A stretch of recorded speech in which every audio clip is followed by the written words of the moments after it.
mañana a las 7 y nos ponemos al día y presentan su evaluación en la fecha que les toque, ¿ok?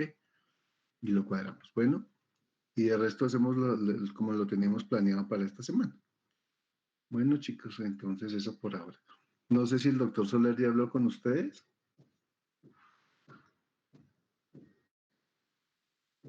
Fernando Soler, él va a dirigir con ustedes un caso clínico los días viernes. Entonces, pues yo voy a estar ahí con ellos, pero con él, pero pues no sé si él ya les mandaría la información y las cosas. No, señor. No, bueno, yo hablo con él ahorita para que se les mande con tiempo para que alcancen a preparar. Bueno, chicos, listo. Entonces vamos a hablar hoy un poquito sobre el mecanismo del parto. El mecanismo del parto es un proceso por medio del cual el bebé desciende en la cavidad pélvica y se produce el nacimiento.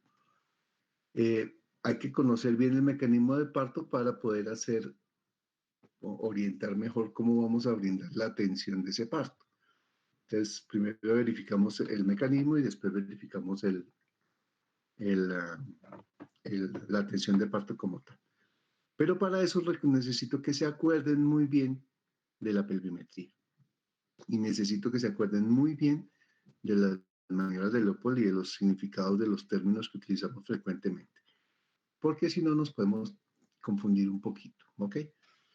Bien, entonces voy a quitar mi cámara para que no tengamos líos ahora con la señal, porque se bloquea. Y les voy a presentar voy a mostrarles mi presentación. Si tienen algún problema, algún inconveniente, alguna duda, pues porfa me comentan durante la presentación. Bueno.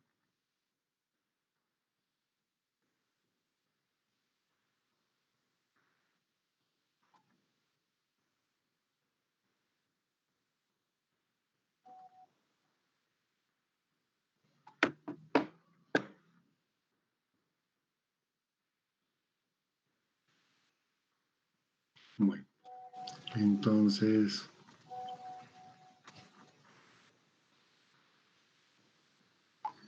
mira, entonces mi presentación,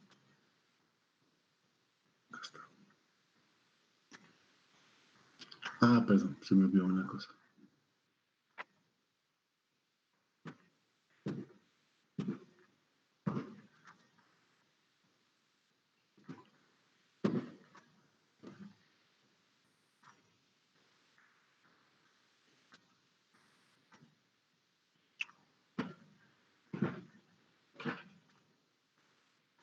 ¿Están viendo las imágenes? No. No, señor.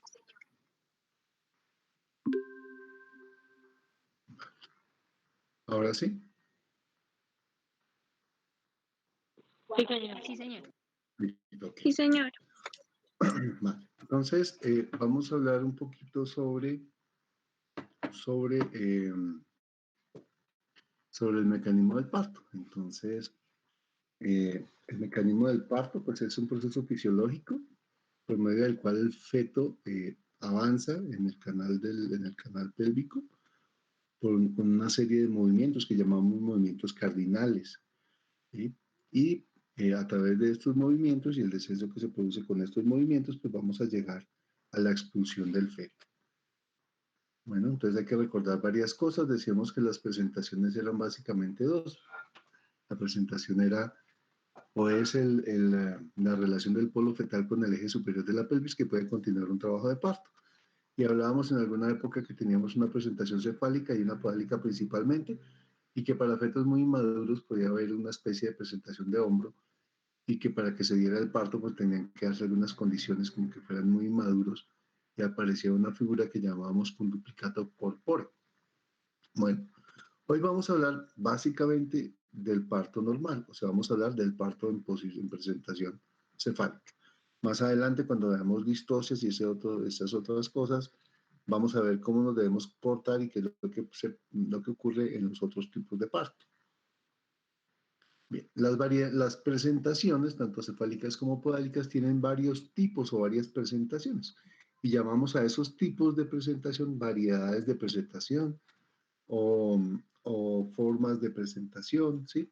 Entonces, esas variedades de presentación son la presentación de vértice, en la cual el feto está completamente flexionado y lo que se ve más avanzado es el occipucio, la presentación de Bregman, en que el feto está parcialmente flexionado, la presentación de frente, en que está un poquito extendido, y por último la presentación de cara, en la cual está completamente extendido.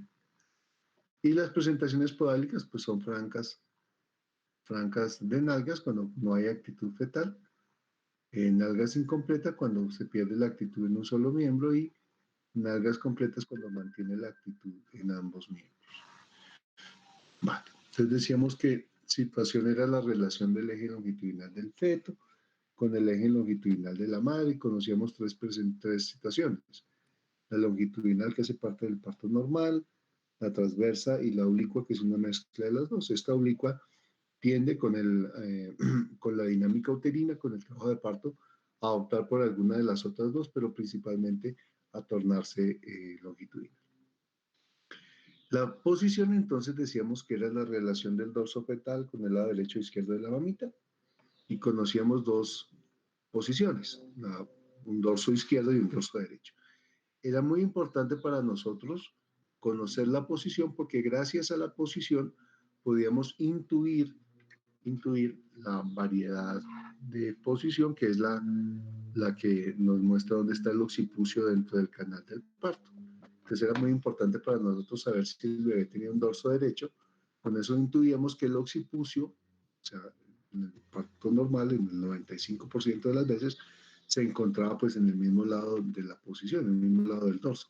Si el dorso es derecho, el occipucio se encontrará entonces al lado derecho. Derecho completamente, o anterior derecho, o posterior derecho, pero siempre al lado derecho. Actitud, pues lo que decíamos, la tendencia permanente a la flexión del feto. Bueno, es un reflejo muy primario en el sistema nervioso central del feto, aparece desde muy temprano en la vida embrionaria, decíamos que más o menos en la semana séptima del desarrollo embrionario.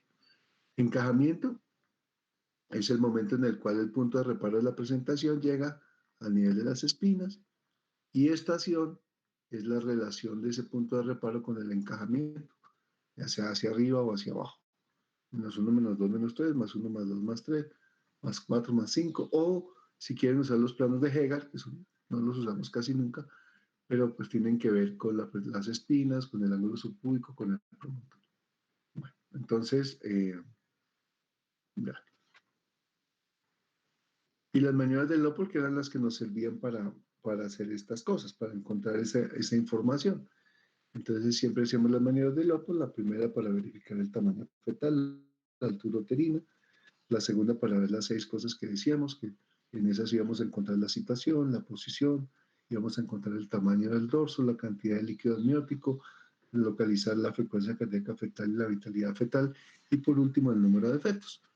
La tercera maniobra en la que básicamente confirmábamos la presentación fetal, y aparte de la presentación fetal, pues sabíamos si era grande por el tamaño de la calota o maduro por la consistencia de la misma, y miramos si había algún grado de encajamiento gracias al peloteo de la calota en el feto, ¿cierto? Entonces movíamos la calota y podíamos saber si era cefálico podálico y si estaba encajado o no, dependiendo de cómo completáramos la maniobra. Y finalmente la cuarta maniobra que la hacíamos dándole la espalda a la mamita y tratando de meter los dedos entre la presentación y el pubis. Y si mis manos convergían, pues el feto estaba muy por encima del pubis, decíamos que estaba flotante. Y si mis manos no convergen, no alcanzan a tocarse porque el feto está metido ahí, pues el feto tiene algún grado de encajamiento. En esta maniobra podíamos determinar cuántos quintos de la cabeza fetal estaban metidos dentro de la pelvis.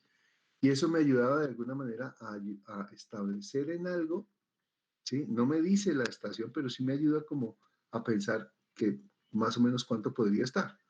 Entonces, si yo tengo toda la calota metida dentro de la pelvis, pues yo sé que la estación del feto va a estar muy cerca al cero de la estación. Pero si tengo la calota casi toda afuera, pues voy a tener una estación de -5 o algo así. Pero no es exacto, entonces no se utiliza para el cálculo de la estación, sino solamente para sugerirnos. Bien, en cuanto al mecanismo del trabajo de parto, entonces lo que decíamos es el proceso fisiológico en el cual el feto realiza una serie de movimientos que llamamos cardinales, en el interior de la pelvis materna para poder llegar a la expulsión del mismo. Esos movimientos fetales son estos. Les decimos que son encajamiento, descenso, flexión, rotación interna, extensión, rotación externa o restitución también se llama, y la expulsión propiamente dicha. Bueno, ocurren en este orden: encajamiento, descenso, flexión, rotación interna, extensión, rotación externa y expulsión. Entonces, quiero que nos centremos muy bien en la anatomía de la pelvis, uno, y dos, en la disposición de la cabeza fetal. Bueno, es bien importante que lo tengamos muy presente, tanto la anatomía de la pelvis como la disposición de la cabeza fetal. Entonces vamos a acordarnos dónde está el occipucio, y para que el occipucio esté avanzado y sea el punto de reparo, yo necesito que la cabecita esté completamente flejada, ¿cierto? Entonces acordémonos de eso. Vamos a acordarnos dónde están las espinas en el estrecho medio, en el diámetro transverso del estrecho medio. Vamos a ver, acordarnos dónde está el estrecho superior. El diámetro transverso del estrecho superior va de la línea innominada de un lado a la parte más distal de la línea innominada del lado contrario. Entonces sí es bien importante que lo tengamos ahí pendiente. Bueno, ok. Entonces vamos a hablar de eso. Esto es lo que ocurre en esta misma secuencia. Acá primero, 2, 3, 4, 5, 6, 7 y 8. Entonces acá lo que vemos es el descenso fetal, ¿sí? El bebé desciende, a medida que desciende se va a flexionar, pega la cabeza al esternón, pega el mentón al esternón, ¿sí? Termina de flexionar, acaba de encajarse y termina su flexión, y no va a poder atravesar las espinas ciáticas, entonces va a ser una rotación interna. Entonces acá venía mirando hacia la derecha porque la gran mayoría de los partos está en el occipito izquierdo, y entonces va a rotar hacia la derecha, va a hacer la rotación interna para quedar con el occipucio en la parte anterior y quedar mirando hacia abajo. Aquí va a producir la extensión para la salida de la cabeza fetal, y después de que ocurre la extensión, entonces los hombros se van a tener que acomodar también. Ya se acomodó primero la cabeza aquí, ahora vamos a acomodar los hombros aquí para que atraviesen ese diámetro biciático, y una vez logramos vencer ese diámetro biciático, ponemos los hombros otra vez en posición antero-posterior, vamos a sacar el hombro anterior y finalmente el hombro posterior, y esta es la expulsión. Entonces, descenso, encajamiento, flexión, rotación interna, extensión, rotación externa y expulsión. Bueno, ya los vamos a ver con calmita, porque ahí yo sé que quedamos como perdidos un poquito. Vale. Entonces, la variedad de posición en la entrada de la pelvis normalmente, la mayoría de los fetos se encuentran en dorso izquierdo. No es, ahora no es anormal tener un dorso derecho, pero la gran mayoría de los fetos se encuentran en dorso izquierdo. Y al encontrarse la gran mayoría de los fetos en dorso izquierdo, pues la mayoría de las variedades de posición van a ser izquierdas, ¿sí? Occipito anterior izquierda, o occipito izquierda, o occipito posterior izquierda. Entonces, en la mayoría de los casos tenemos ese tipo de presentaciones cefálicas. Vértice con variedades izquierdas. Bueno, no, ahora puede ser derecha, no pasa nada, ¿sí? Entonces, ¿qué es el encajamiento? Entonces ya decíamos nosotros que el encajamiento es el momento en el que el punto de reparo, ¿sí?, llega a nivel del diámetro biciático, a nivel de las espinas ciáticas. En ese momento se produce el encajamiento. Entonces, si ven esta gráfica que tenemos a este lado, ¿sí?, cuando este punto de reparo, pues aquí está un poquito más abajo, llega a nivel de las espinas ciáticas, digo que el feto está encajado, ¿sí? Pero ocurre algo especial, y es que cuando el punto de reparo que tenemos acá llega a nivel de las espinas ciáticas en el estrecho medio, los hombros están en el estrecho superior. Entonces, por un momento quiero que piensen que tienen la mamita acostada frente a ustedes, ¿sí? Ustedes la están examinando, la mamita está acostada, ustedes están al lado derecho de la mamita, Bueno, y la mamita tiene un dorso fetal al lado izquierdo. O sea, el feto tiene el dorso al otro lado de ustedes, al otro lado de la mamá. ¿Vale? Entonces, piensen cómo va descendiendo ese bebé en la pelvis cuando el occipucio, cuando se flexiona la cabecita y se pega el mentón al esternón y el occipucio queda muy descendido, cuando el occipucio llega a las espinas, al nivel de las espinas, los hombritos van a estar en el estrecho superior, ¿vale? ¿Alguien me dice en qué dirección están los hombros?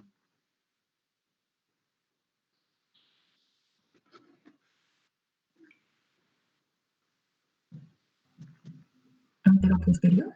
Sí, están anteroposteriores, ¿cierto? Porque el feto tiene la cabecita mirando hacia la derecha, pero los hombros están anteroposteriores. Entonces, los hombros están en el estrecho superior, en el diámetro anteroposterior. ¿Y cuál es el diámetro más grande del estrecho superior? El transverso.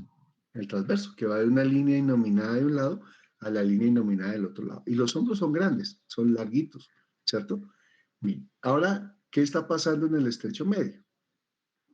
El punto de reparo, o sea, el occipucio, llegó a nivel de las espinas, ¿vale? Pero ahí estamos presentando un diámetro anteroposterior de la cabeza. Y ese diámetro anteroposterior de la cabeza es grandecito. Es mucho más chiquito el diámetro transverso. Bueno, tengan eso en mente. Bueno, en el encajamiento entonces decimos que el encajamiento es cuando el punto de reparo llega a nivel de las espinas ciáticas, pero también podríamos decir lo que es el momento en que los hombros, en el momento en que la cabeza atraviesa el estrecho superior de la pelvis, ¿vale? Y los hombros están arriba. Bueno, entonces se ocurren varias cosas al tiempo, ¿sí? Subamos este bebé un poquito. Acá, es que esta foto no me ayuda tanto, pero subamos este feto un poquito. Acá están las espinas. Entonces, si este feto estuviera más arriba, acá, acá estaría el occipucio, esta sería la curva del occipucio, y acá arriba tendríamos los parietales. Bueno, entonces diríamos que el encajamiento es eso, el momento en el que el punto de reparo de la presentación llega, perdón,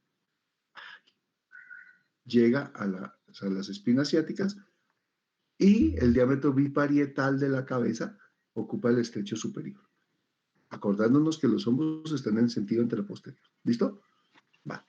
Entonces, después en el momento en que ocurre el encajamiento, yo necesito tener la cabeza lo más centrada posible. Entonces aparece un término que se llama sinclitismo y asinclitismo. El sinclitismo hace referencia a la distancia que hay entre la sutura sagital, o sea, la sutura occipitofrontal, la que viene desde atrás hacia adelante, la que me une las dos fontanelas, entre la sutura sagital, la distancia que hay entre la sutura sagital y el pubis debe ser igual a la distancia que hay entre la sutura sagital y el sacro. Debe estar completamente centrada la sutura sagital en ese canal. Eso se llama sinclitismo, es la posición adecuada.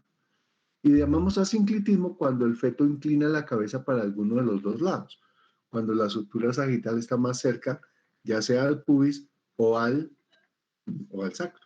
Entonces acá, en la figura de la mitad, tenemos un feto que está sinclítico, o sea, está normal.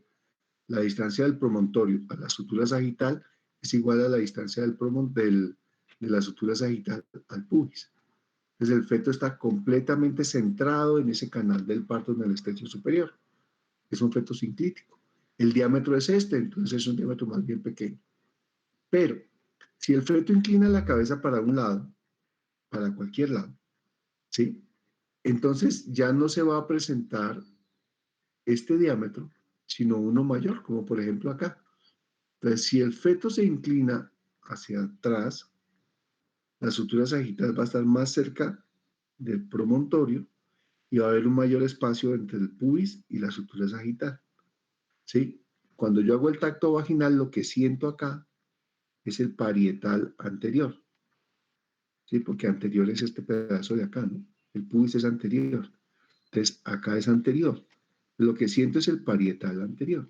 Entonces, lo que define el asinclitismo es ese parietal. Si cuando yo hago el tacto, encuentro el parietal anterior, digo tiene un asinclitismo anterior. Pero si cuando yo hago el tacto encuentro más parietal posterior, ¿sí?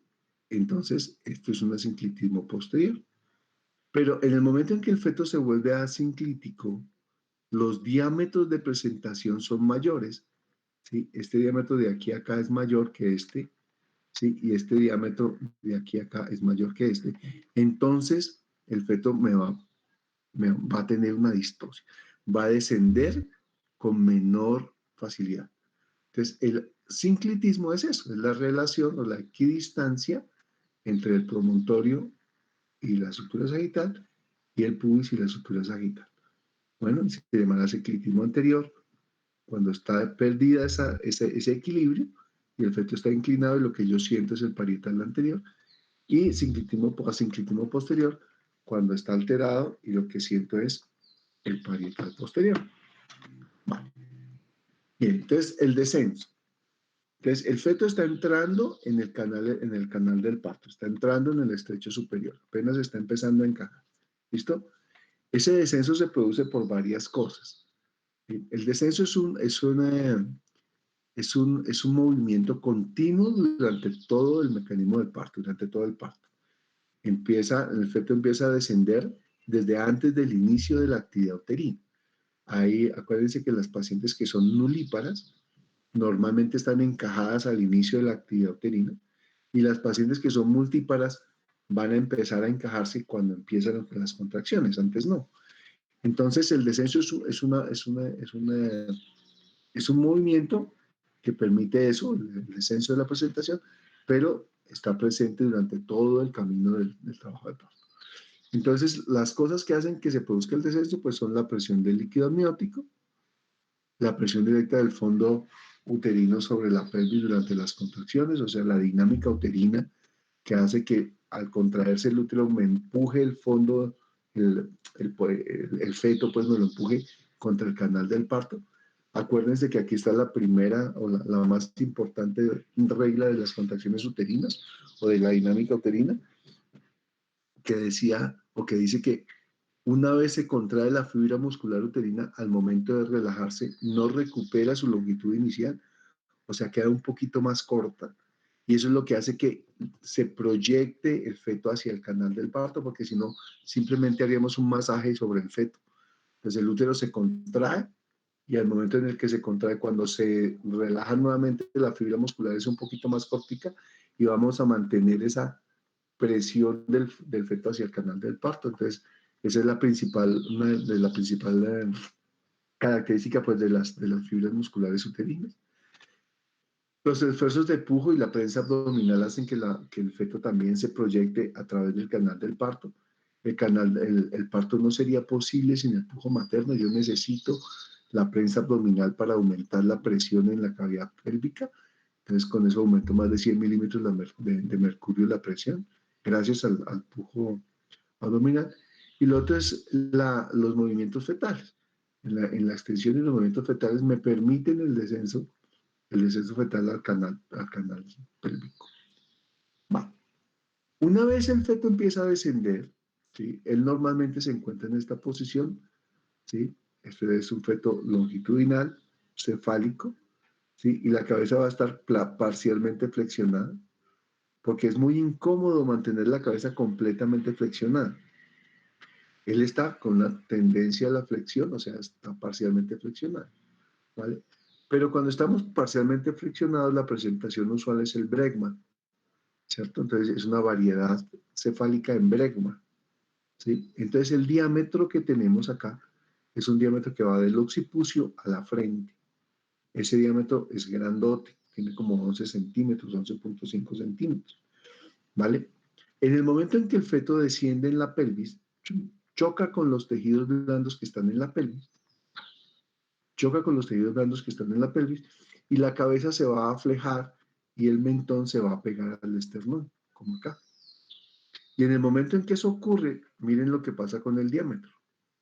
El diámetro que estaba presentándose en la pelvis era este, occipito frontal, 11.5 centímetros, 11 centímetros, y se transforma en este, que es suboccipito, porque el occipital está acá, suboccipito, bregmático, porque esta es la fontanela anterior, que mide solamente 9.5 centímetros. Y entonces al ocurrir eso, el feto es su cabeza, su proyección es más chiquita, y entonces puede descender. Bueno, entonces la flexión ocurre por eso, por el choque de la presentación de la cabeza contra los tejidos blandos de la pelvis, pero es una fortaleza porque lo que hace es cambiarme el eje de un eje occipito frontal que no es adecuado para el parto, por un eje suboccipito, por un diámetro suboccipito bregmático que sí me favorece el parto. Vale. Entonces la flexión. Entonces, esa flexión se da normalmente en el 95% de las veces, así como dijimos. Pero acuérdense que nosotros dijimos que las variedades de presentación dependían de esa flexión. Entonces, acá está completamente flejado. Miren, el diámetro es suboccipito bregmático. Acá está parcialmente flejado, es occipito frontal. Acá está parcialmente extendido, es occipito mental, porque va al mentón. Y acá está completamente extendido y se llama submento bregmático, porque va de la parte inferior del mentón al bregma. Bueno, esto es importante como para que lo tengan en cuenta, pero ahorita solamente nos vamos a fijar en este. Bueno, echenle una miradita y si tienen alguna pregunta, lo son.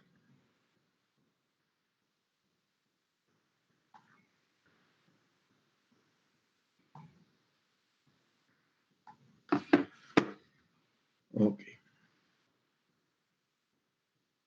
Entonces nos vamos a guiar básicamente. Doctor, yo tengo una pregunta. Si la presentación es cefálica y viene deflejada, cuando choca con las estructuras, ¿no se va a ver una extensión o siempre va a ser hacia la flexión? Debería, pues esta que está deflejada, ven acá, cuando choca con los tejidos blandos, lo fácil sería que se fuera más a deflejarse más, a extenderse más, y optaría esta, ¿sí? Estas dos de los extremos, la flejada y la deflejada, me permitirían parto. Pero ojo, esta deflejada me permite parto en algunas condiciones, después las vemos. Bueno, por ahora, quedémonos en esta, ¿sí? Podría pasar eso. ¿Sí? Que lo usual es que cuando está parcialmente deflejada se vaya a cara. Pero lo que pasa es que esta es tan grande, tan voluminosa, tiene 13 centímetros, que de por sí sola ya es una distosia grandota y no me permite pues que el feto avance en nada. Entonces es más complicada. Bueno, vamos a fijarnos en esta que es la presentación cefálica en variedad de vértice.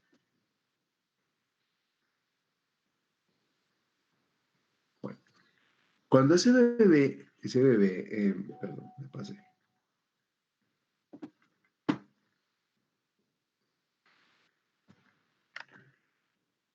Ay, no me regreso. Bueno. Entonces, cuando este enano llega aquí a la pelvis, ¿cierto?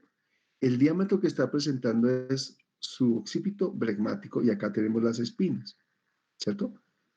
¿Cierto? Acá tenemos una espina y acá tenemos otra espina.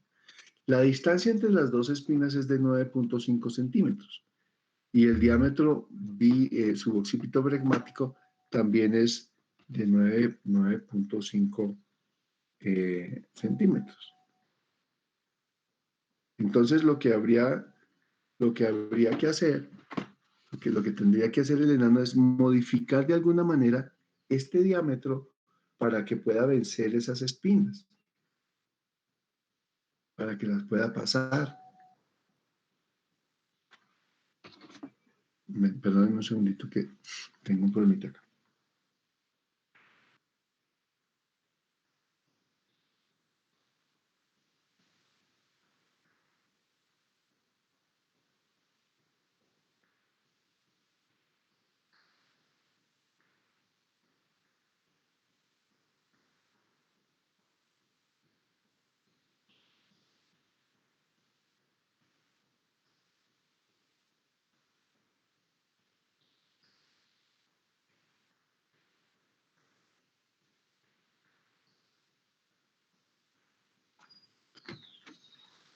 Ok, entonces, perdón.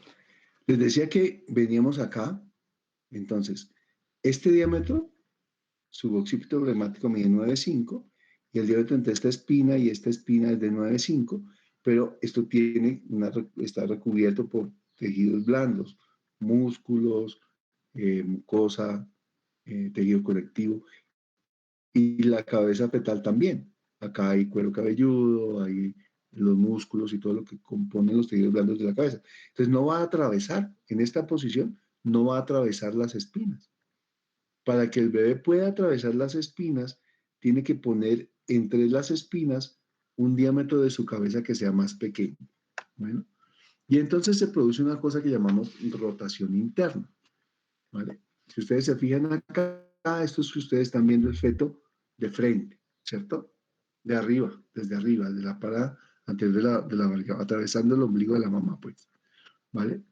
Para que este bebé quepa ahí, yo necesito que en vez de estar mirando hacia la derecha de la mamá, como está ahí, quede mirando hacia abajo.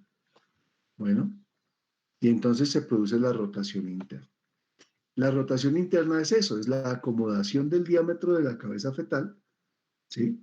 Que está transverso, él va a rotar para que me quede este diámetro, ¿sí? Las espinas son transversales, entonces él va a rotar para que lo que me quede entre las espinas sea el diámetro biparietal.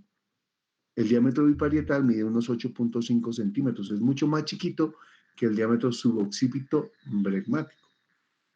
Entonces, se va a acomodar mucho más fácil a las espinas. Bueno, bien, entonces en esa rotación interna pasan varias cosas simultáneamente. Bueno, pasan varias cosas. Una tienen que ver con la cabeza y las otras tienen que ver con los hombros. ¿Dónde está la cabeza en este momento? ¿Quién me dice dónde está la cabeza?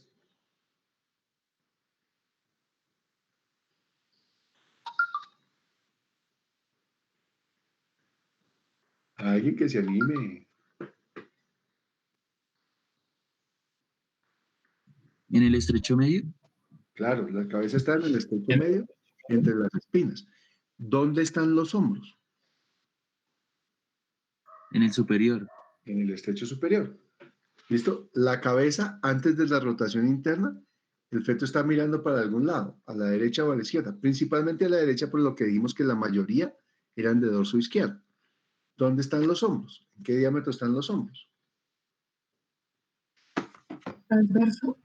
No, están en anteroposterior porque todavía no ha hecho la rotación. ¿Sí? Es lo que decíamos al comienzo. El bebé viene arrunchadito de medio lado, el dorso está a la izquierda, está mirando a la derecha, luego los hombros están uno hacia arriba, uno hacia la parte anterior de la barriga de la mamá y el otro hacia la cola de la mamá posterior. ¿Vale? Cuando él hace la rotación interna, cambia tanto su cabeza como sus hombros. Entonces, en relación a la cabeza pasa de estar en un diámetro, mírenlo acá arriba, ¿sí? ¿Vale? Acá tenemos un diámetro occipito posterior, ¿sí? Occipito posterior derecho, ¿sí? Acá tenemos un diámetro occipito derecho, acá un occipito anterior derecho y acá un occipito anterior. El feto normalmente vendría así, si fuera un dorso derecho, ¿cierto? Este feto pasa de esta posición, de esta o de esta, ¿sí? En esta posición está el diámetro que presenta contra las espinas es suboccipito bregmático, pero cuando hace la rotación interna, ¿sí? El diámetro va a ser biparietal, entre los dos parietales.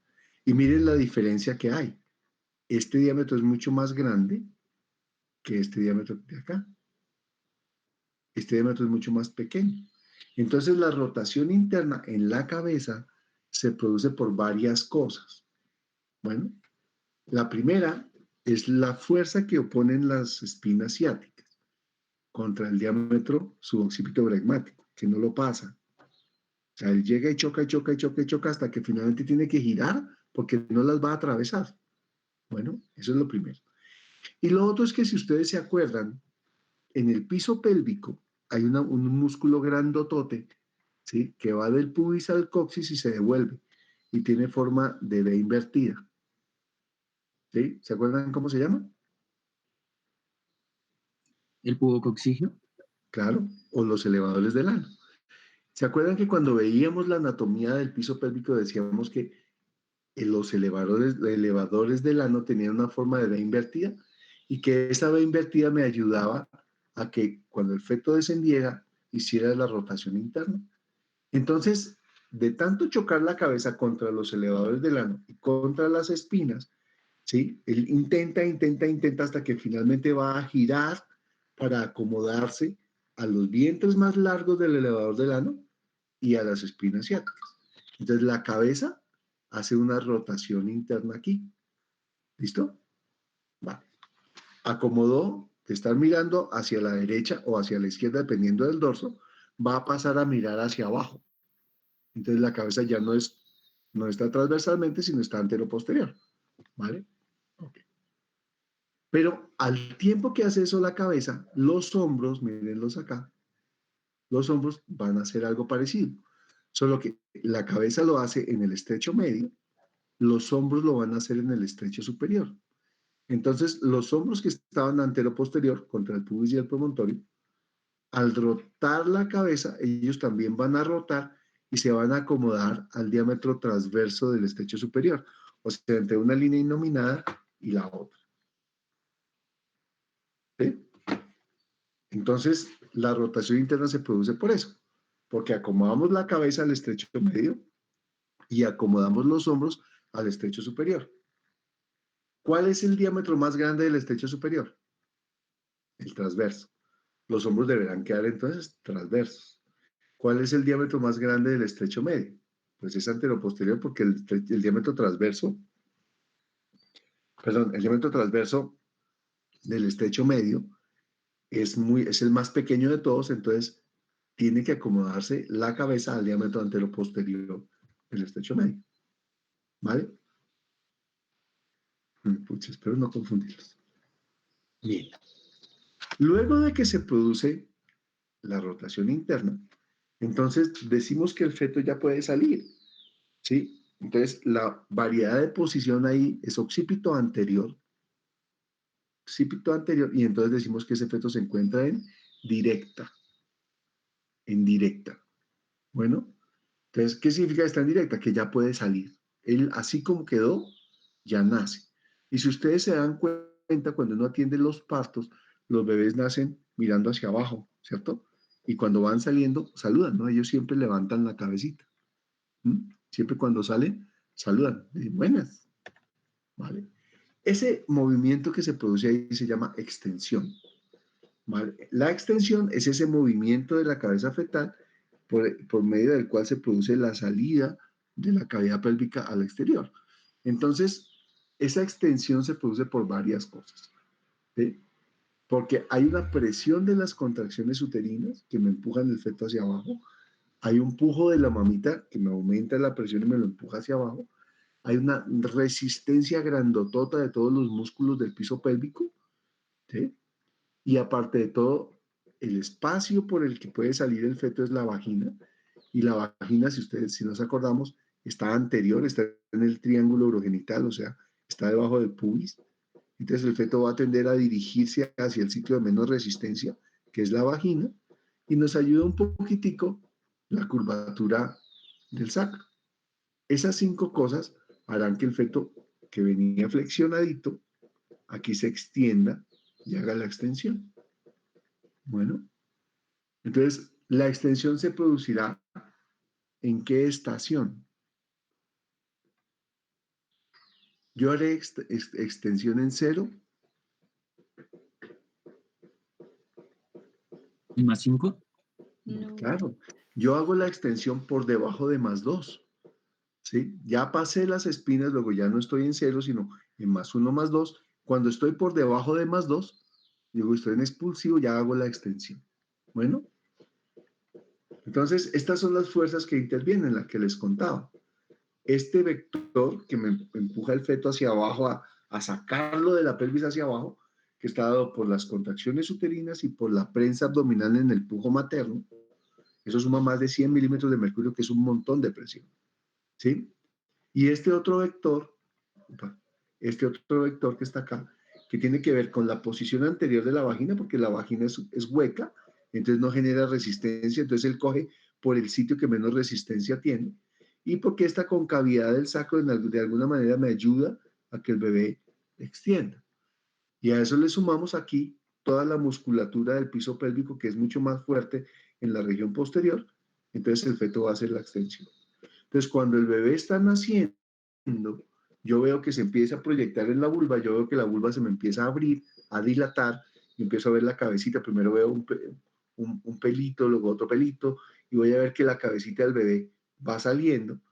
A medida que la cabecita se va aproximando al exterior, yo voy a ver que la cabeza empieza a girar y se me empieza a levantar. Y cuando el bebé nace, saca la cabeza y él alza la carita, alza la carita como mirando hacia arriba, como saludando, lo que les digo. ¿Ok? Vale. Mientras eso ocurre, piensen qué pasó con los hombros.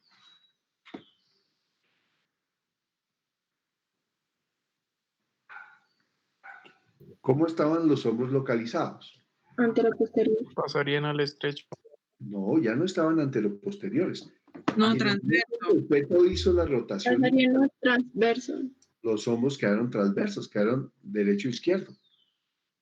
Entonces, esos hombros bajan derecho e izquierdo. ¿Y con qué se van a chocar? Unas espinas. Con las espinas. Bajaron en transversos, descienden y llegan hasta las espinas. Pero si no pasó la cabeza, que medía 9.5, imagínense los hombros.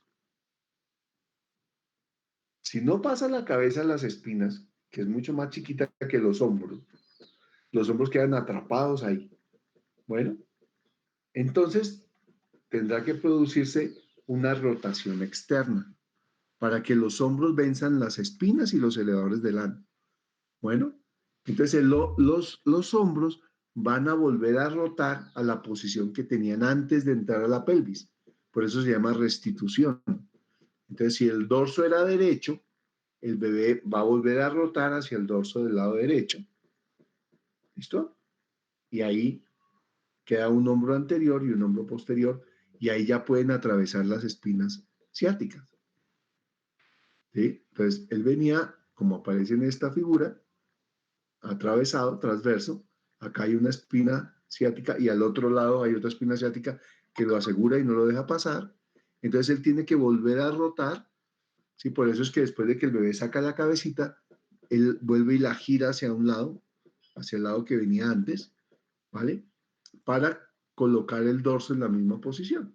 Y acá tenemos un dorso, pues, del lado izquierdo, por decir algo. Y acá tenemos el hombro anterior y el hombro posterior. Y eso se llama rotación externa y ocurre para vencer esa resistencia. Bueno.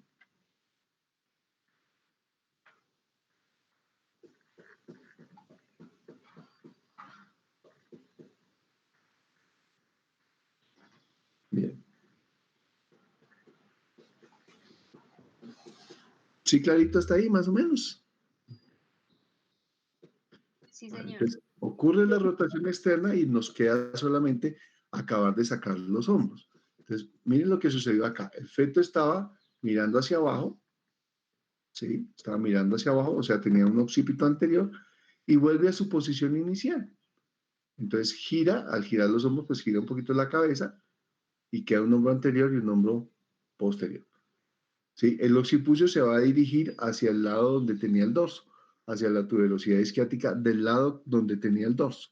Bueno, ok. Y ahí pues ya vamos a sacar el hombro anterior. Primero siempre vamos a sacar el hombro anterior y después vamos a sacar el hombro posterior.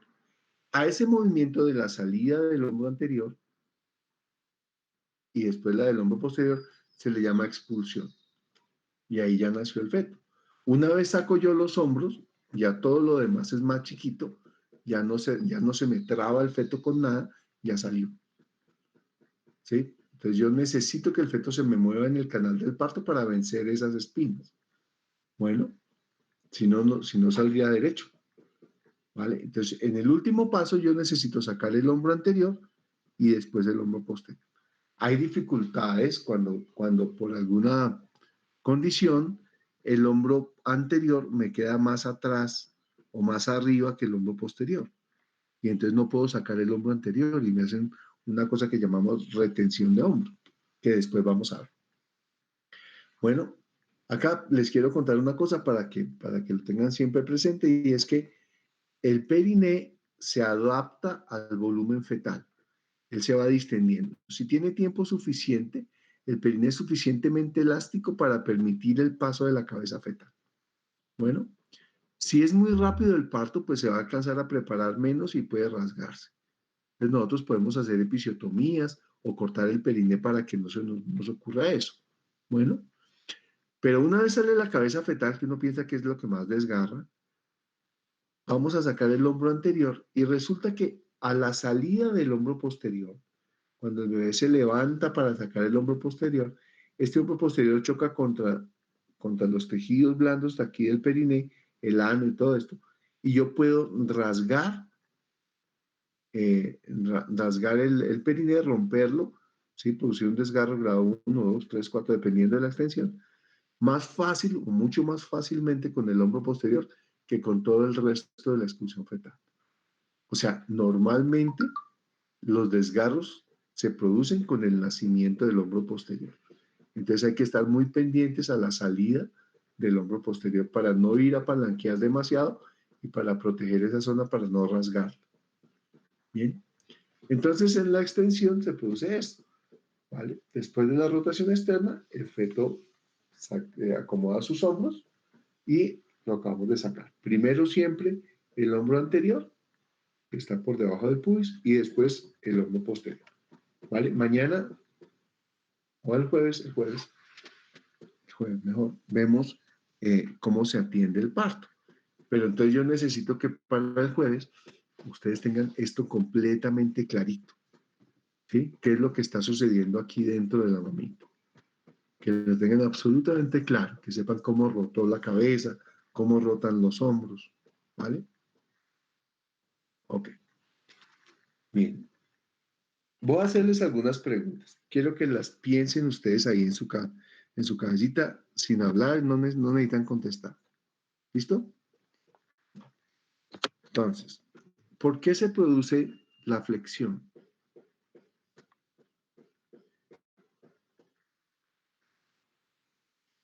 Entonces, la flexión se produce porque al momento en que desciende el feto, choca con los tejidos blandos de la pelvis y el feto se flexiona. Vale. ¿Qué sucede con la cabeza fetal al momento de la flexión?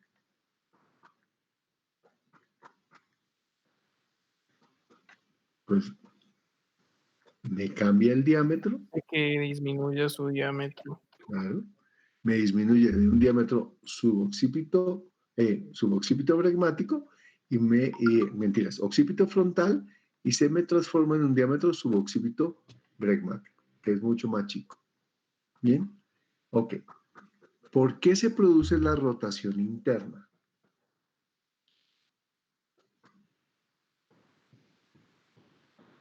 Se produce por tres cosas.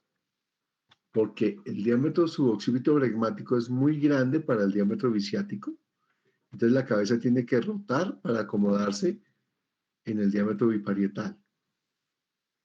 Porque los elevadores del ano tienen forma de V invertida, y entonces la cabeza tiene que rotar para poner el diámetro más largo en la misma dirección de los vientos del elevador del ano.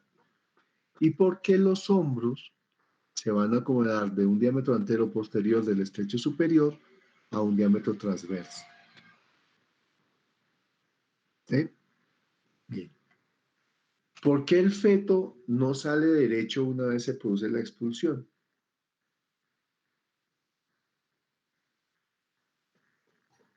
A los hombros. Dime, no te. ¿Por Por qué no los, pasa derecho?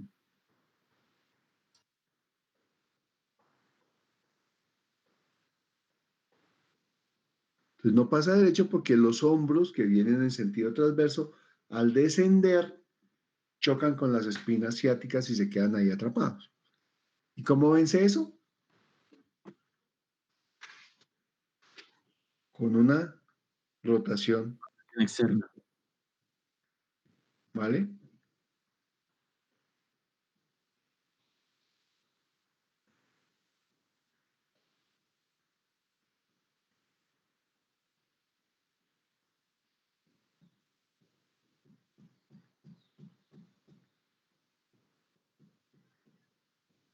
Vale, chicos.